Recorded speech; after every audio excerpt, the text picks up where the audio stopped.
we thought, right, this is it. This is the time to strike.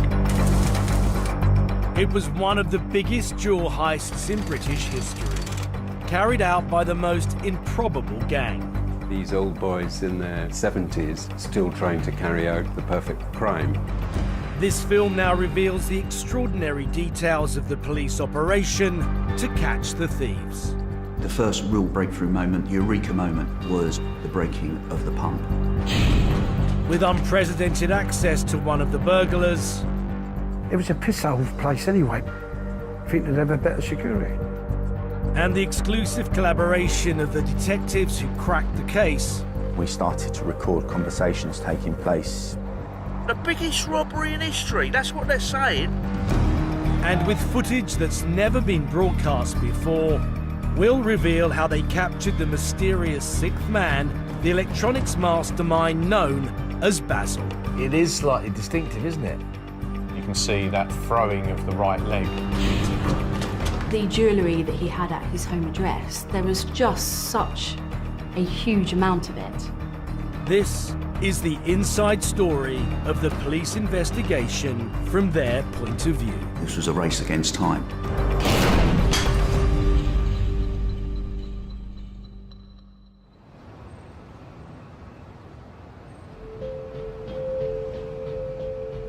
On the morning after the Easter Bank holiday weekend of 2015, the world's most famous jewellery quarter, Hatton Garden, was waking up for business, unaware that some of its most precious goods had just been stolen by a gang of organised thieves.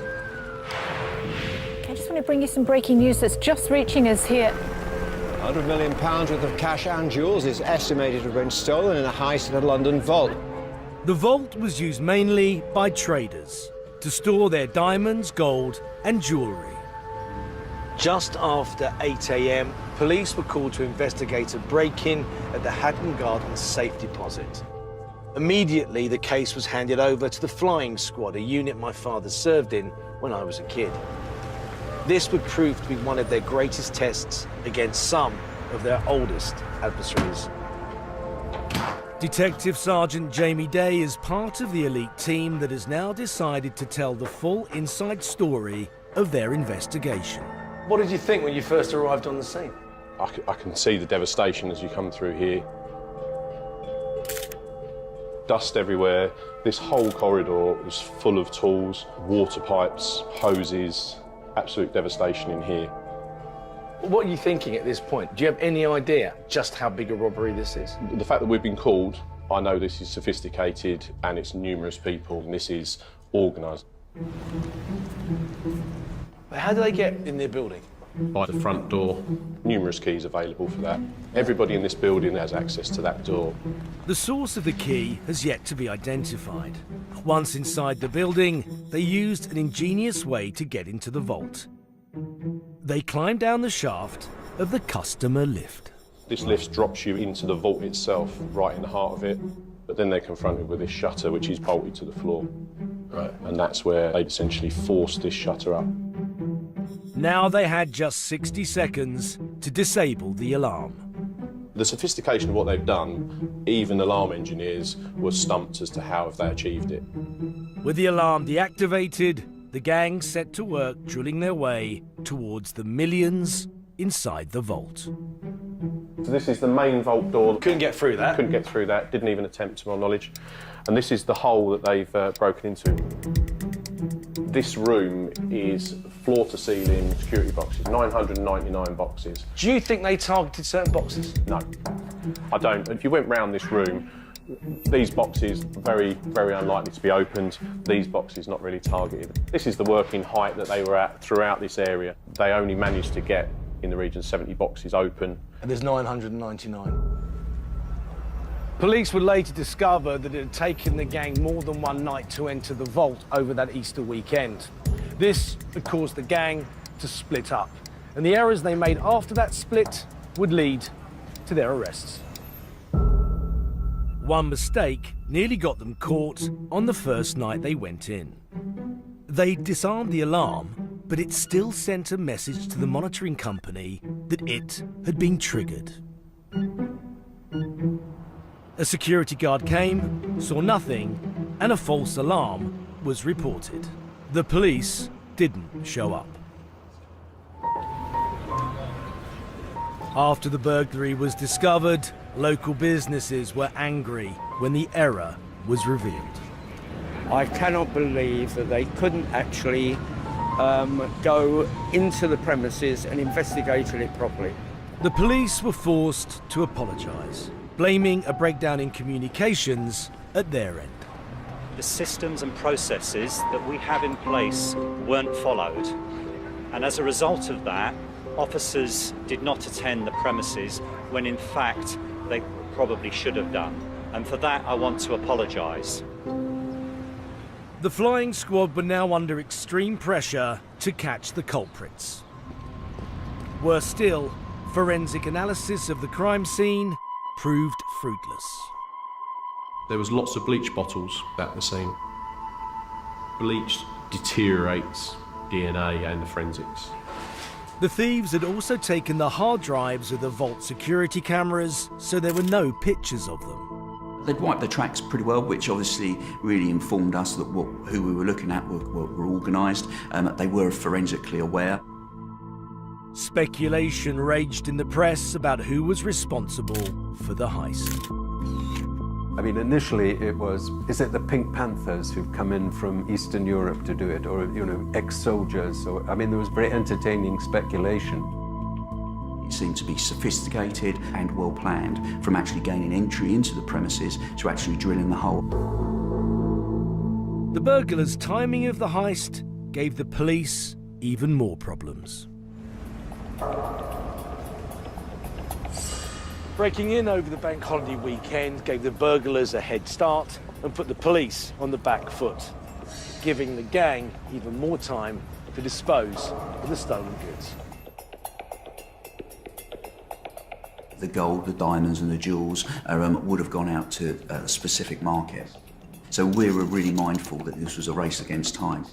And that was where the real pressure was.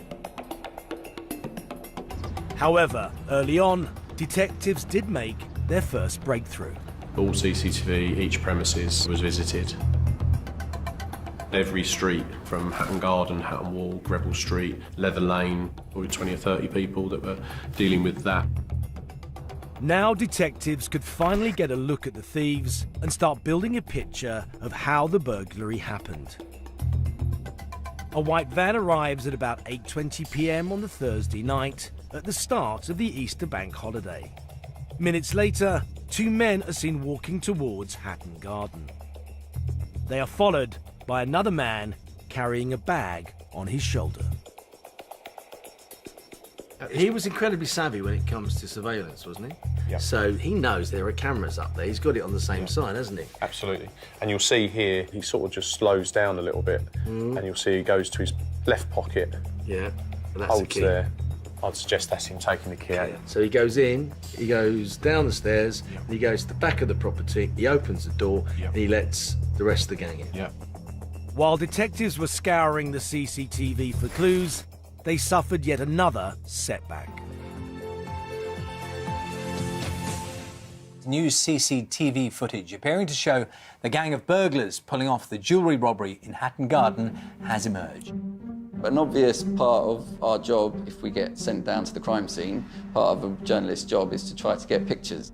Hatton Garden had a very high density of CCTV cameras for obvious reasons, so we did get images of the gang. And it was a very powerful front page. Once that photograph's out there, they know how they've been captured, they know what they were wearing. That's suddenly something that we could recover, but they are now probably going to get rid of that item. The pressure was there, the number of victims that you're working for and what you're trying to achieve is high, but we picked up speed very, very quickly. Detectives now focus on the van used by the burglars. That's got to have had a number plate. We knew the number plate for that van very quickly. We know a name of the person who bought it. It's not a genuine name, it was purchased for this job. Sure. The last time it was seen on those index plates or registration plates was up near Enfield after the job. At that point, it would have been disposed of. The van was a dead end, but the CCTV revealed something curious. When the gang came out of the vault at around 8 AM on Good Friday, they didn't appear to be carrying bags full of loot. And obviously the question was, did something go wrong? And obviously it had done. We were not sure at the initial stages what had gone wrong, but that was a real chink in their armour. The CCTV then shows the gang return on the Saturday night, apparently for a second attempt. The following morning, it appeared that this time they'd been successful. But when studying the footage around an hour before the second break-in, detectives discovered something that would open up the entire investigation. We identified these two people on foot, one of which is wearing a reflective jacket, walk round to the front 88 to 90 Hatton Garden. These two characters look remarkably similar to the ones that were there the night before. Yeah. A minute later, the men returned. They then walked up the street behind the vault, where they got into a distinctive vehicle. The vehicle is a white Mercedes with a black roof, with black wheels. So how crucial to your investigation is the fact that you can connect those two suspects with that very distinctive Mercedes? That was the starting point for us. That's the first breakthrough that opens a world of opportunity for us, and that became the #1 priority for us in this investigation at that time.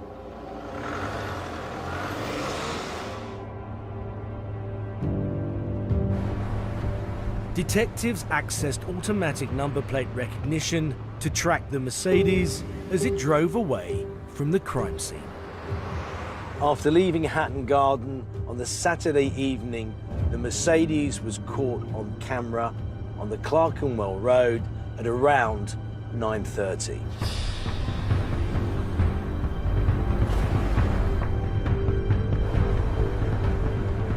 Minutes later, it was caught on CCTV in Islington. You looked at AMPR and you worked out its route. And where did it lead you? To the North London area, N1 postcode. We actually get a hit in a residential street and we deploy to that area and find the car.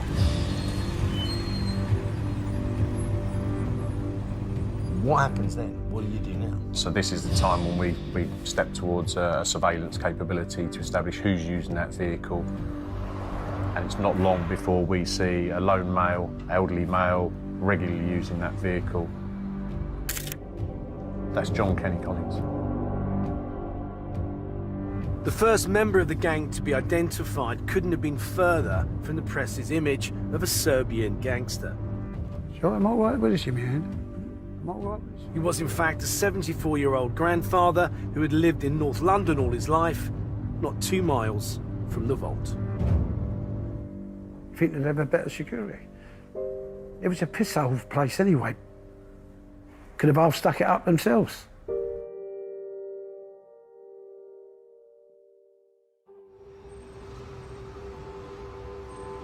Three days after the Hatton Garden burglary was discovered, the flying squad had its first major breakthrough. They traced a distinctive vehicle from the crime scene to a John Kenny Collins, here giving his first television interview after leaving prison. It's a living. Being a criminal is a living, isn't it? It's what you do for a living. Like you feel it's what you do.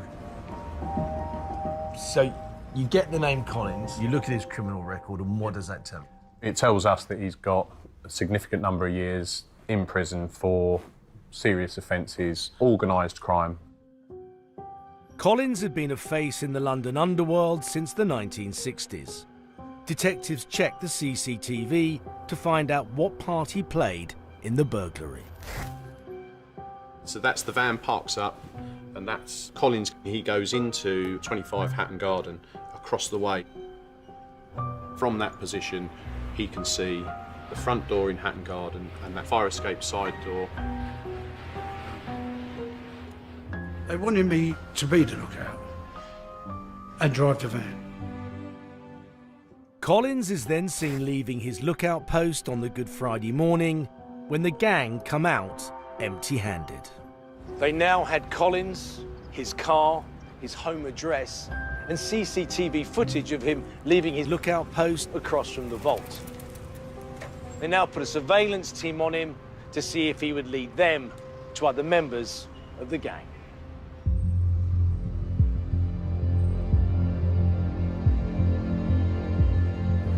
Detectives now had to identify every person Collins met. 10 days after the burglary was discovered, police observed him meeting a man just half a mile from Hatton Garden. His identity changed the whole complexion of the investigation. Did you automatically then think this was a possible suspect? At the time of the meeting, no, it just looked like some people meeting outside a cafe. Detectives got his name from Collins' telephone records. It's Brian Reeder. I met him in prison. I knew about it, knew of him, but I didn't meet him till he got the bird, when he got the bird for the gold. Reeder was a long-time adversary of the flying squad. In 1983, he was involved in the £26 million Brinks Mat robbery. He was accused but found not guilty of the murder of DC John Fordham, who'd been stabbed to death by an associate of Reeder's. Detective Constable Fordham was found lying on the ground 8 yards from the gate, dying from 10 stab wounds. The prosecution said Reeder was stood next to the body. I think once it was established that that was his name, there were people in the office who were old enough to remember what had happened, some firsthand. Studying the CCTV footage of both break-ins, detectives were surprised to see no sign of Reeder on the second night. The explanation was to be found amongst the debris of the crime scene. There was a pump on the floor. It looked like their plan was to take an acro, something that would hold up a ceiling if you're having some work or knocking a wall down at home. As you pump it, it expands, right? Yeah, they put it across this room. Through onto the other side, which is the back of the safety deposit box. Yeah. The idea is to pump that box that's there, push it over, and over it goes, giving them access. But the pump was damaged. The cabinets holding the safe deposit boxes turned out to be bolted to the ceiling and floor. Their plan had failed. Brian said that the thing would be freestanding. When we get it, it's bolted to the wall. That's when they stopped. They couldn't move, couldn't shift it, so they come out that day. That's when Brian decided not to go back. But you don't just pull out because it suits you. I'm not going back. What about us? What about us? Reeder was convinced that as soon as they went off plan, that's when mistakes would be made. But the others wouldn't listen. I spent, I think, maybe 3 years on it. And also, I've laid out a lot of money. I've done my money, all the equipment, you know what I mean? Common sense said we've got to go back and give it another half hour. We've got to try and force these bolts. But he pulled out of it. Maybe if he didn't, none of us have got nicked.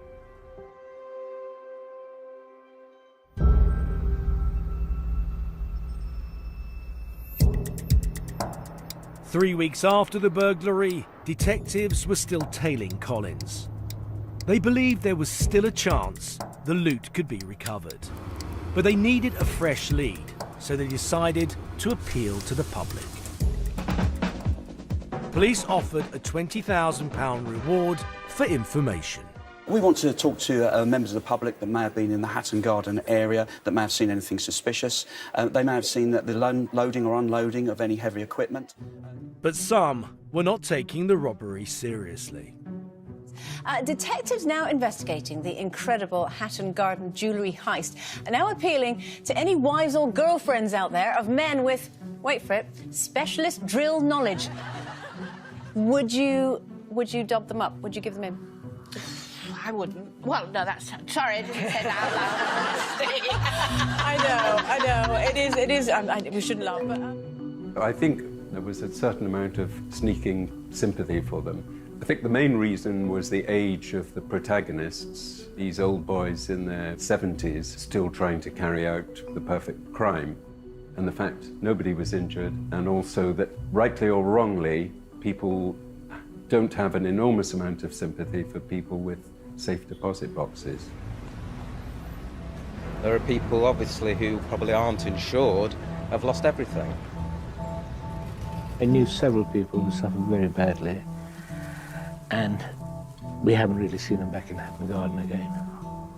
They go out of business? They went out of business, yeah.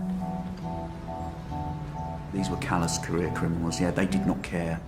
You can't underestimate the impact that this has had on some very small businesses. And some of those lives have been absolutely smashed, some of their pensions have been completely lost. The public provided no useful clues after the appeal. Now police had to rely on their surveillance to prevent the loot from disappearing.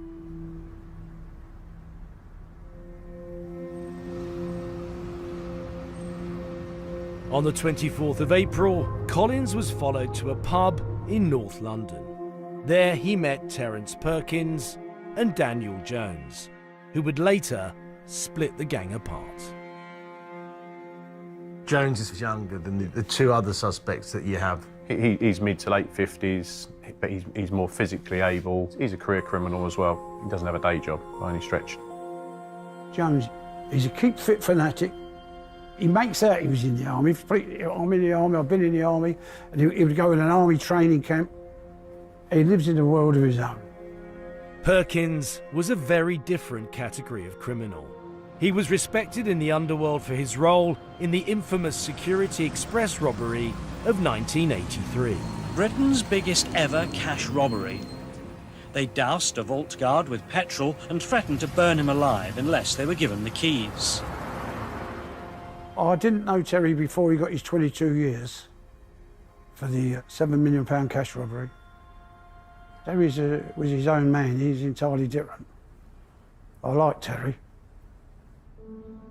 The police had now identified 4 potential members of the gang, and all of them were under surveillance. A phone call from Collins' house on the Saturday afternoon before the second break-in revealed how the gang had gained entry to the vault.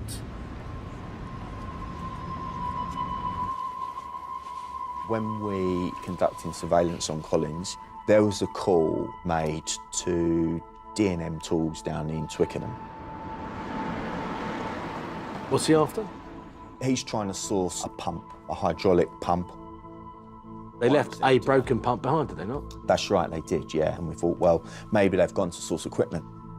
Collins and Jones then drove down there in the white Mercedes on the Saturday afternoon. Daniel Jones goes in, comes back out, and then goes next door where the purchase is made. Jones goes in, lets him take his photo, and gives him his name and address. His name and address. And his photo, a good photo, he's not muffled up or anything, you know what I mean? That's him. That night, the gang returned with a new pump. With no sign of Reader, there were now 5 left. Collins, Perkins, Jones, and 2 others the police had yet to identify. The second attempt was a success. The new pump had enough power to snap the bolts and push the steel units away from the wall. The millions of pounds worth of gold, diamonds, and jewellery were now within reach.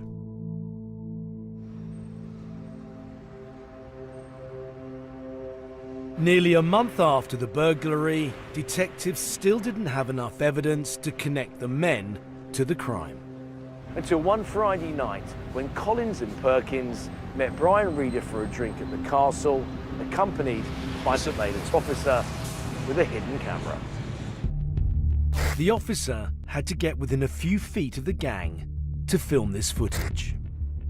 So who have we got here? That's Kenny Collins on the left, Yes. Terence Perkins in the middle, Yeah. and the side profile of Brian sat at the table. Reader walked away, didn't he? He did, yes. So why is he meeting up with them? I imagine he wanted to know how the second night went, Is he looking for a cut? Yeah, he is. There's a lot of planning that goes in, you know, years of planning to put that job together. The risk paid off when Perkins demonstrated how they used the new pump. So he's actually telling Brian Reader how they forced their way into the actual safe deposit box room. Yeah. How did you know what they were talking about? So this was provided to an expert that specialised in lip reading, and they gave us a transcript as to how that conversation unfolded. It was directly to do with the burglary and the events of that second night. So where would you place this in terms of a breakthrough in your investigation? If you look at the white Mercedes being the first breakthrough, then this is the real second significant breakthrough. With this new evidence, detectives were able to get the extremely rare authorization to bug Collins and Perkins' vehicles. I think they nicked a set of keys of mine from a pub I was in. I lost a set of keys. I think the old Bill nicked it. I went in and bugged the car.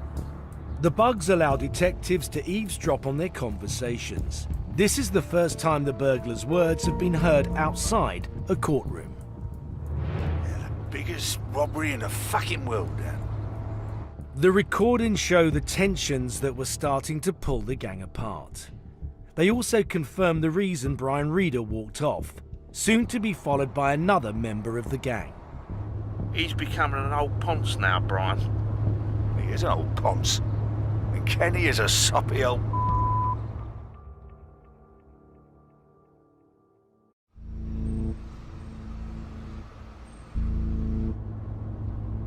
A month after the Hatton Garden heist, the flying squad planted bugs in the cars of the two burglars, Collins and Perkins. Now, they could identify the last two members of the gang. On the 15th of May, detectives pick up on a name they haven't heard before. Brian thought we'd never get in. And Carl's arsehole went. Carl's arsehole went. He must be cursing himself. Who? That Carl. He must be thinking of committing suicide. So who's Carl? Carl is Carl Wood. Did Carl Wood have a criminal history? Yeah, Carl Wood had his inquisitive crime, theft, burglary, you know. Not a nice character. The bugs revealed that Brian Reader, the mastermind, wasn't the only one to walk off the job. When the gang returned for the second break-in, Carl Wood was unnerved by a light that was on inside the building. They had to wait for Collins, their lookout, to give them the all clear. I'm across the road, I'm watching the light on. I'll wait till the man leaves. I see the light go off, see him come down, come out the door. I said, right, the geezer's left. But by then, Woods had gone home, and he changed his mind and gone home. He went, I'm going. He went. The gang were now 2 men down. They should have had twice as many people inside that vault breaking them boxes open than they did. And that became the argument between the group. The bugs revealed that the gang thought that Reader and Wood had committed a cardinal sin by walking off the job, and Reader, as the leader, carried most of the blame. The biggest robbery in history, that's what they're saying. And Brian walking away. That's it. And he thinks he's the gov. I'll tell you what he lost, shall I? 1.6 million worth of gold he lost, plus 70 grand in notes. I feel a bit sorry, don't you? Give it back to him. Give it back to him. They wasn't going to give him a penny anyway. I said we'd give him something, but they said he's getting fuck all. And he'd been there about 30 fucking years, but... There's always a saying there is no loyalty amongst villains, and I think this was a real case of that. Having identified 5 members of the gang, detectives now tried to find out who the 6th man was. The others referred to him as Basil.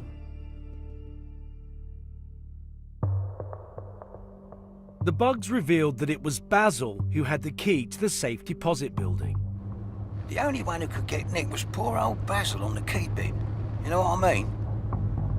The recordings also confirmed that Basil was the electronics expert. I still don't know why Basil let the alarm go off.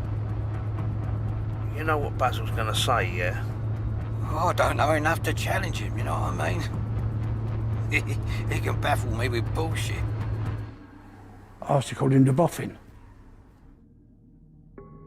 After 6 weeks, detectives couldn't find out any more about the identity of the mysterious sixth man, Basil. He was never picked up on the bugs, and he appeared to have ceased all contact with the gang.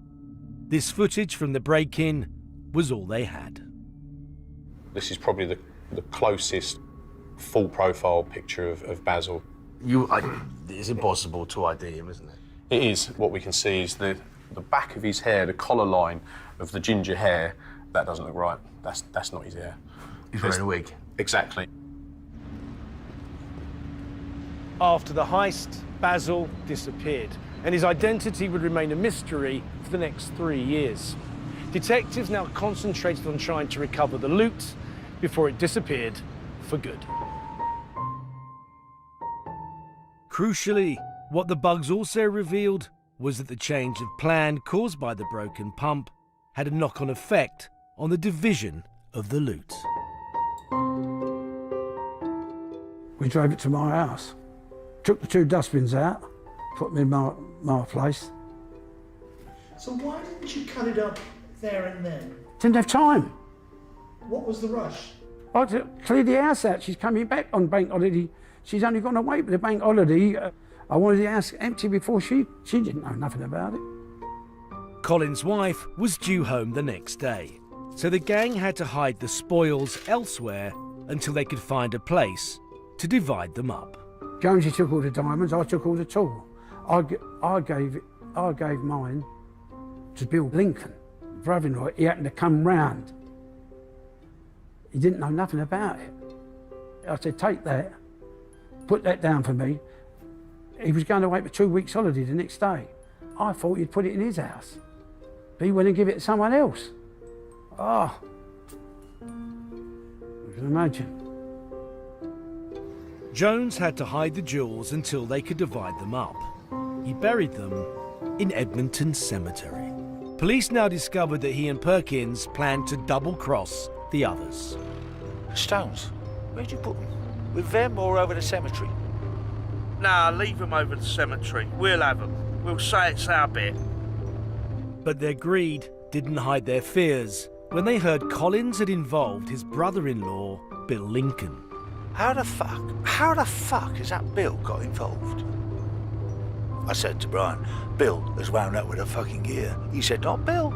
He has given it to someone else to look after. You gotta treat everyone as an enemy. You fucking have, Dan.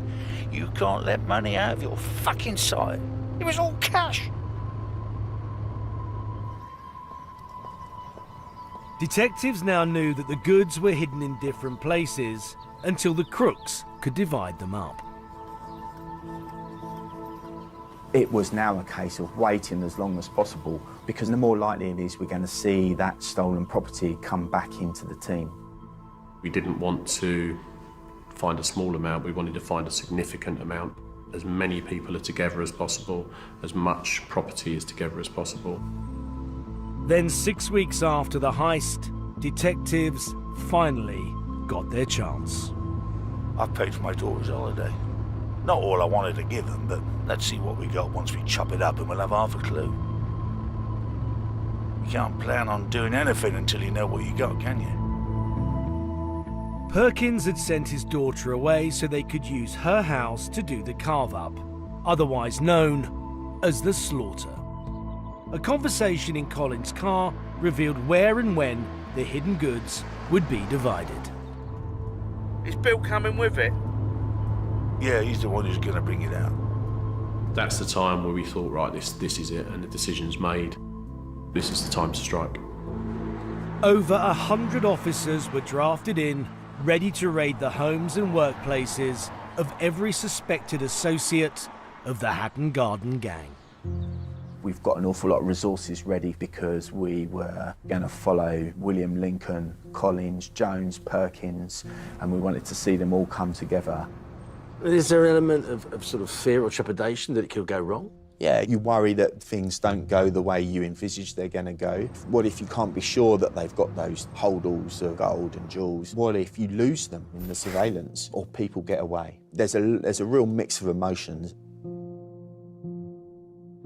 The bulk of the goods stolen from Hatton Garden were moved from a taxi into Collins' Mercedes, right here under that CCTV camera. At 9:45 on the 19th of May, surveillance officers watched the hidden goods being handed over behind a pub in Enfield. Their bags, those bags being moved, that's the loot, yeah? Yeah, so they're the holdalls, and this is a fair portion of what's been stolen coming back into London.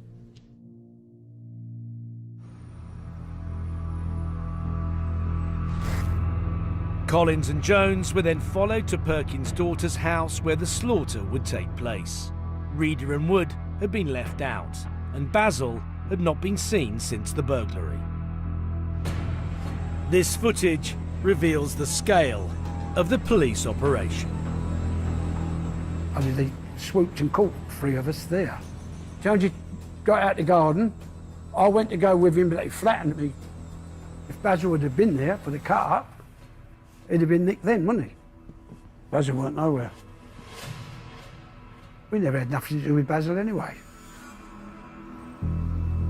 At the same time, the property of every associate of the gang was raided. The men arrested in today's raids, average age 60, are still being questioned. I'm very pleased to say that this morning 12 addresses have been raided across London. As a result, a significant amount of high-value property has been recovered. In the home searches that followed the arrests, police recovered gold, diamonds and jewellery worth about a third of the estimated £14 million that was stolen. It was a major success for Scotland Yard, but one of the gang slipped through the net, the mysterious Basil.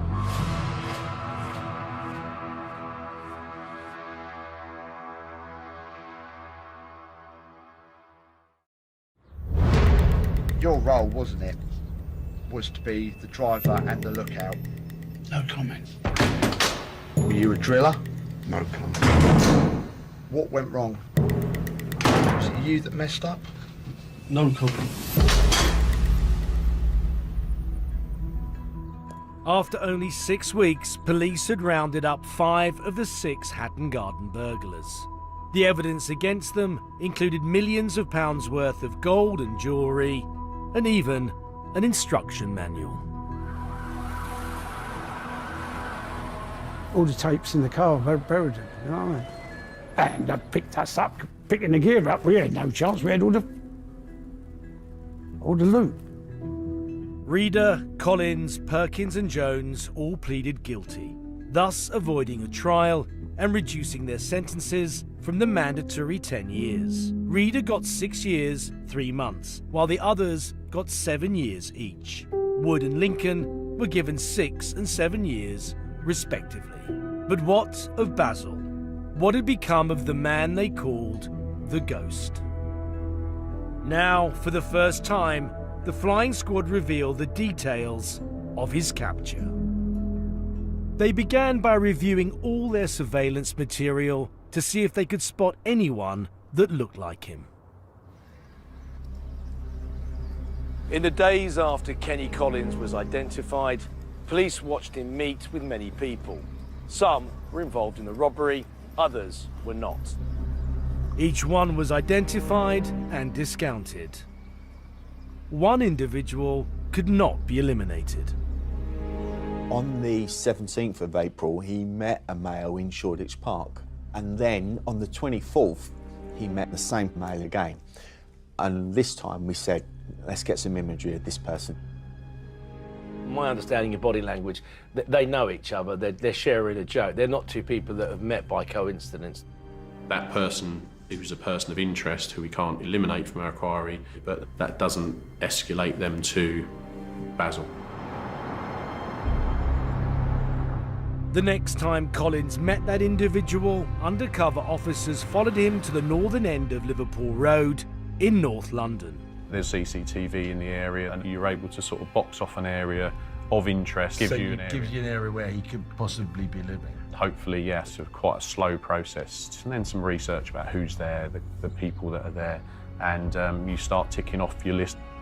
We eventually had an address, and from the address, we have a name. At the end of 2015, detectives finally identified the man in the park as Michael John Seed, the son of a Cambridge academic. Seed lived off the grid, with no job, no visible means of income, and no phone. His approach to telephones and telephony was really disciplined. He didn't talk to any of the other conspirators. Everything was cash with him, no access to a vehicle. You know, these are all investigative techniques that we used on the rest of the team that weren't available to us for him. Police watched Seed for a whole 2 years. They realised that, like Basil, he was skilled in anti-surveillance techniques. Seed and Basil were also of a similar build.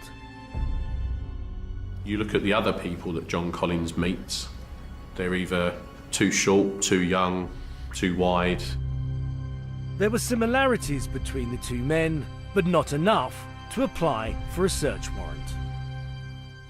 Police also noticed something else that Seed and Basil had in common. They both had a particular way of walking.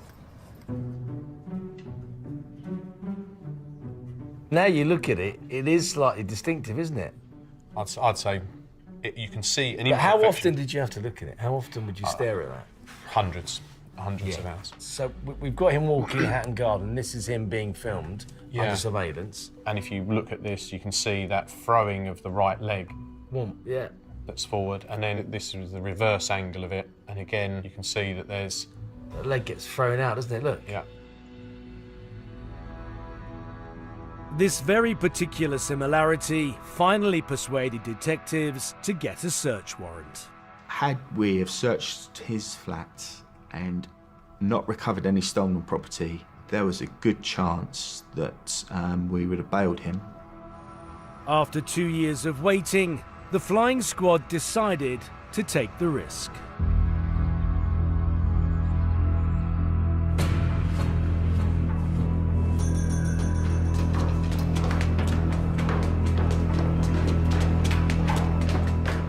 We go through the door as quickly as possible. He's surprised we're there. When you look in his bedroom, there's gold smelter, electrical devices, computers, jewellery, and a significant amount. On the workbench were 2 gold bars with their assay numbers on. They were part of stuff stolen from Hatton Garden. And what did he say? What did he say when you said, well, what's this? Here's a smelter, here's a gold ingot. No explanation whatsoever, no conversation whatsoever. So what do you use that equipment for, Michael? Is that person you, Michael? Around £150,000 worth of gold and jewellery were found in Seed's flat. There was just such a huge amount of it, so long after the offence had taken place. It was quite clearly a co-conspirator's share. I was confident that Mr. Seed was, in fact, Basil. On the 15th of March 2019, Michael Seed was convicted for his role in the heist. Because he pleaded not guilty, he was jailed for 10 years. This is not a caper with no victims. There are many, many victims. Some businesses were affected badly. People lost heirlooms and will never get those back. A number of people lost their livelihood. I knew several people who suffered very badly. The Hatton Garden gang were defeated by a mix of technology, old-fashioned police work, and human error. Despite all their planning and preparation, they failed to notice that the cabinets were bolted in. This forced them to change their plan and ultimately led to their downfall. If we'd have gone where we meant to go from when we planned it, we went to Enfield, it would have been cut up at Enfield and it would have all gone different ways. We didn't. End of story. Like everything, fucked up after the event.